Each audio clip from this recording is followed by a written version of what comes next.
Okay, this is the final video on this 99 GT. I got her all put back together. I've got the engine compartment detailed up. Engine's nice and detailed. Everything looks really nice. Everything went together real good. No problems at all. I had an issue with the AC system. It's kind of tricky. There's the compressor wouldn't kick on at all.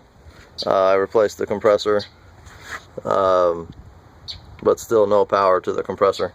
What it turned up being, it was a constant control module, CCRM. I'm not sure exactly what it stands for, but it's inside the fender here. You got to go through the fender well and get it right in here. You take out the fender liner, and it's a little black box in there. It controls fuel pump. From what I understand, it controls the fuel pump. I haven't looked at any wiring diagrams. I just did a little research on it, and 9 times out of 10 that's the culprit on why there's no power going down to your compressor.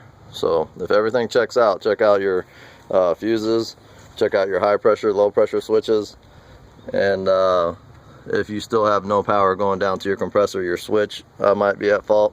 And once you figure out and basically remove all of the doubts of the other components, and there's no power going down to the compressor, then you go ahead and point to the control module in the fender there.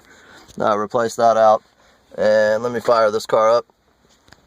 She runs great, sounds good, starts right up. There she is. I don't know if you can see that. Idle's just right. Has a low coolant light on there. The low coolant light, there's a sensor in the reservoir that goes bad, but she's not low on coolant. Runs good, no noises, sounds great.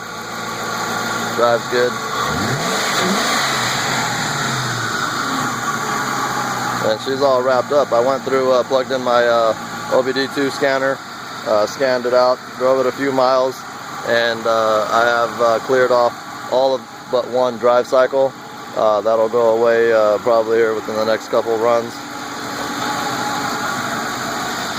and then she'll be ready to smog if it's needed. But I don't think it's necessary at this point.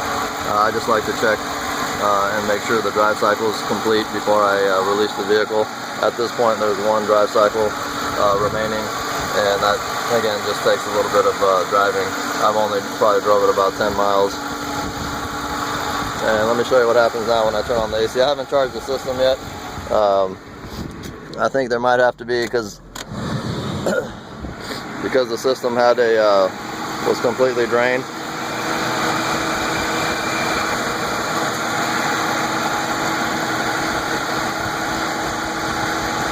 It has to have a vacuum pulled on it, and it will be able to accept a charge at that point. You got to vacuum out any air and then add the Freon to it. There's the compressor there. It'll spin every now and again, but since there's no Freon in it, the low pressure switch is signaling to shut it off. So there it is. It's all wrapped up. She's ready to go. All right, guys. Next time.